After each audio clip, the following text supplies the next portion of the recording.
That's true. Naked Palpatine. Oh, you pick that one.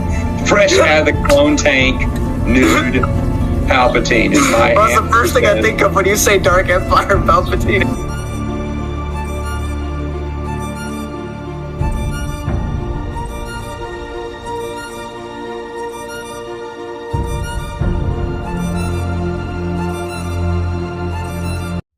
Hello. I don't have too many notes here, so I'm not going to stick around for too long. I'm also still making my way through Cervantes' second half of Don Quixote, but I don't know. I've felt a yearning within me since Hamlet, and I didn't want to stop, so I took a little small break because there's technically two books in Don Quixote, so I thought, spliced in between there, some more Shakespeare. Now, why this one, you're asking? Out of all the ones I could have chosen as my next step after Hamlet, as this is a significant step down, but even with a step down, it's still far above a lot of literature I read, because I'm also an aspiring actor. Will I ever be successful is another question entirely in that matter. But one of my biggest inspirations, I have like a top 10 or a top 5, and Al Pacino is definitely up there. In 2004, when I was a mere 3-year-old child, there was a film released, which was an adaptation of The Merchant of Venice. And I wanted to watch, I've been going through all of, I don't know why I just decided the end of 2025 and all of 2026, I've been going through his entire catalog of films. And I've done a pretty good job of doing so. Starting, with his earliest work with the Needle Park, all the way up to where I'm at now, and still making my way through.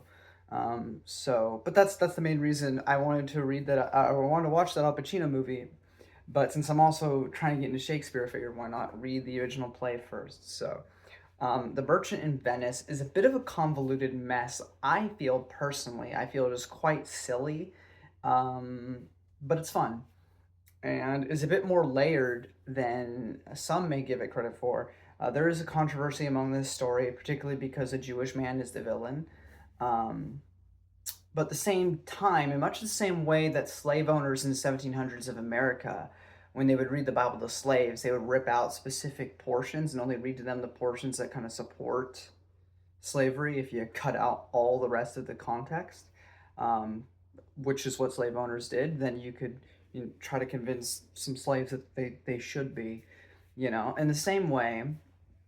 Big controversy with this story, and I only knew this because I looked up like a bunch of analysis and stuff on this after the fact, because I'm falling in love with Shakespeare as I did not in high school, and something that the Nazis did. I know, big scary word on YouTube, but back then they were really big fans of this play, but they would notoriously cut specific portions of the play where Shylock, the villain, is sympathetic, because he's actually extremely sympathetic in this story.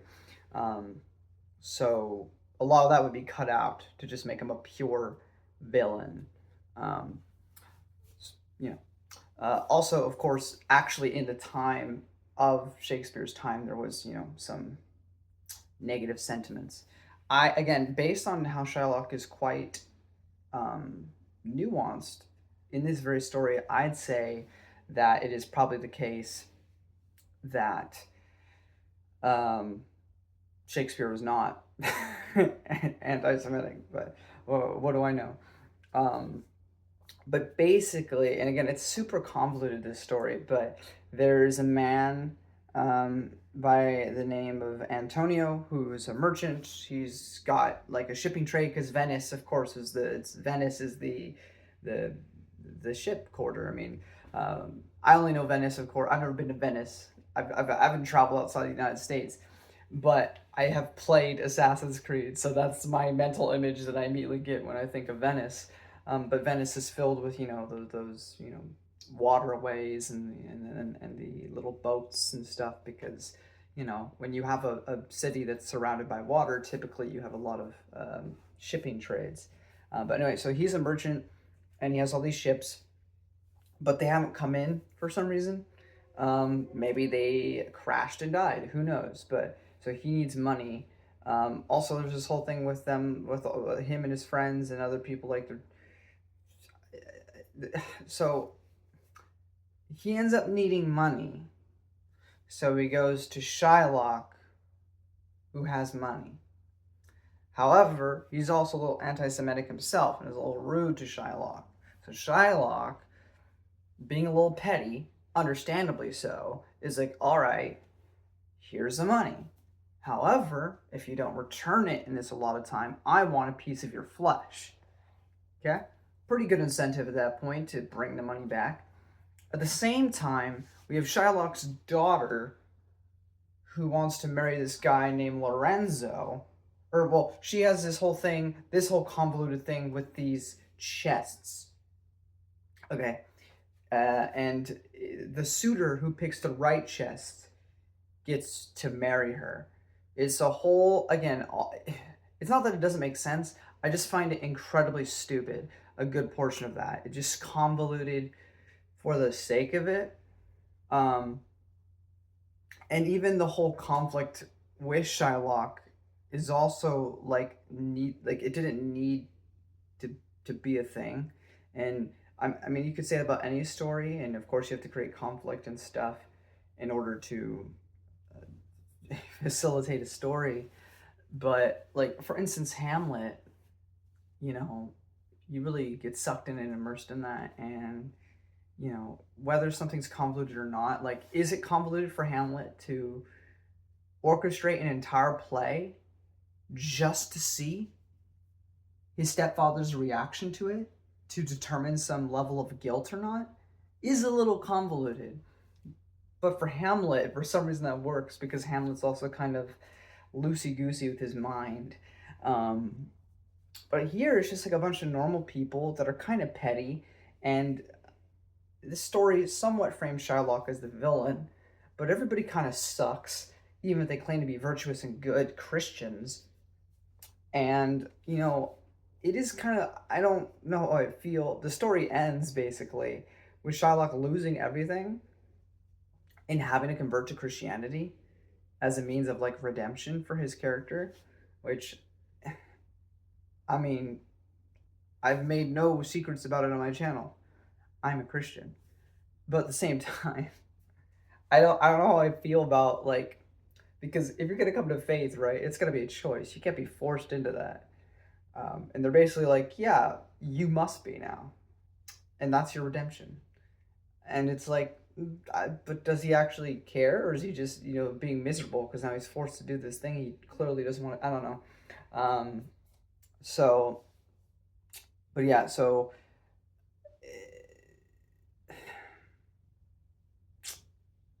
that is essentially the story. I'm sorry, I'm really failing here to express this. I didn't enjoy this nearly as much as Hamlet, for instance. That's definitely one of the weaker plays, I feel, personally. But even within that, there's some brilliance here, specifically from Shylock. There are just certain and Portia also has some fantastic dialogue here. Specifically Shylock, I did not realize there's a lot of also never call a Jewish person Shylock is what I've learned here, because that's most definitely a slur.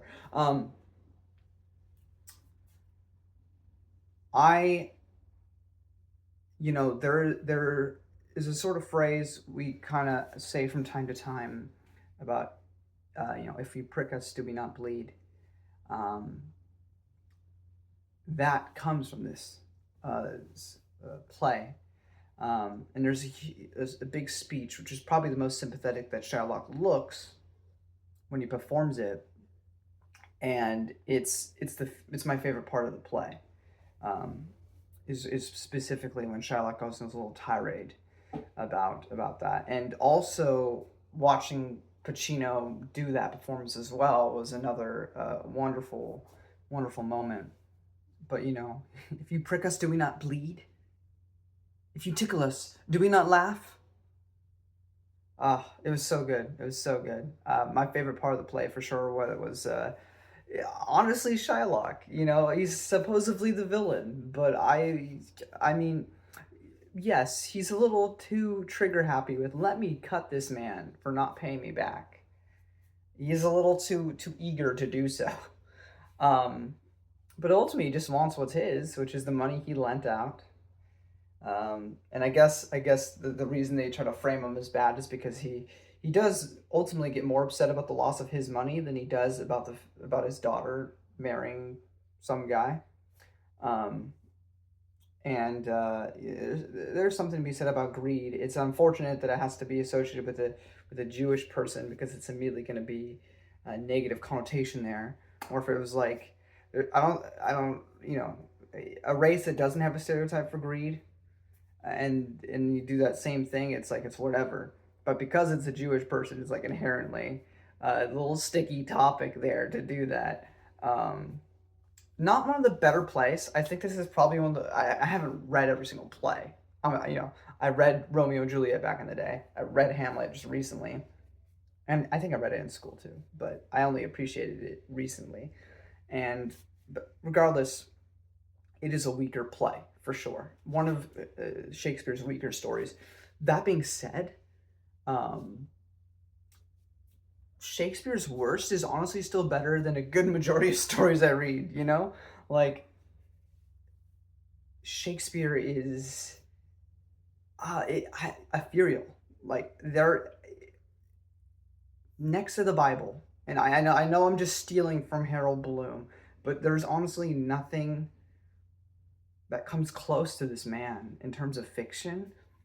You know, the Bible. We're not going to discuss whether or not that's fiction or nonfiction, but the cultural relevance that it's had in the Western, world is undeniable, right? Like even if you're not religious, you know about the Bible, you know about Jesus Christ, you know generally that story.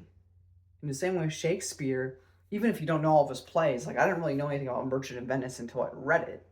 Shakespeare himself lives on because so many things, even passages from this play, even if you don't know that you know it from this. Like, and I do. I recognize some things here. I'm like, I've heard that before from other media, and that's really incredible that he stands the test of time like that. But I'm loving Shakespeare. Again, this wasn't one of my favorites. I read this ultimately because thank you, Train. I wanted to watch the Al Pacino film, Frick. And so I read this play. But what I really wanted to read, which will be coming in the future, is Macbeth and Othello. So those are my next two big projects, apart from Don Quixote. So that will be coming up. But hopefully you enjoy my horrible ramble. I did not do this story justice or anything. But to be fair, like I said, I don't think it's the strongest story ever told. I find it incredibly, extremely convoluted, kind of silly for the entire premise of the story, a little muddled, conflicted with the message that it's putting on, just because of the subject matter. So by and large, it's not my favorite thing in the world, but there's still moments of absolute genius in this work as well. And honestly, justice for Shylock. Tragic freaking victim that is portrayed as a villain. He's a little too trigger happy, but ultimately the guy just gets bullied for existing and doesn't get paid back what he's owed, which I can relate to personally due to some personal stuff that I won't get into. But I just felt bad for Shylock. So it also helps that Al Pacino's performance is so nuanced, but that's besides the point. But yeah, it's fun. It's a fun time. And it's not, you could finish this in like an hour if you really wanted to. Like, it's not a long story. So, I finished it like right before work. I finished it, like, I started it at like 5 a.m. and I finished it at 7. So, it did not take me very long. But yeah, so that's pretty much it, guys. Sorry for the ramble. And I'll see you next time with more classic literature from Don Quixote to Macbeth to King Lear to Othello to Moby Dick at some point, to the Divine Comedy, to Paradise Lost, and so much more, plus fantasy, plus sci-fi, plus all the works. If that interests you at all, please subscribe. And until next time, I don't know. I don't know how to, what's the thing to take away from Merchant of Venice ultimately? Greed is bad, that's for sure, sure. But I think on a deeper level, that we are all human. And we all believe the same. And if that's not the ultimate argument against racism or prejudice of any kind, I don't know what else is. And Shylock could have been white without any of the Jewishness, could have been black, could have been Mexican, could have been Asian, could have been whatever. But if you prick him, he still bleeds. If you tickle him, he still laughs. So, I guess we'll leave it there. But hopefully we'll go into better Shakespeare plays and more in-depth discussion next time. So, till then, stay safe. And I love you all. Bye-bye.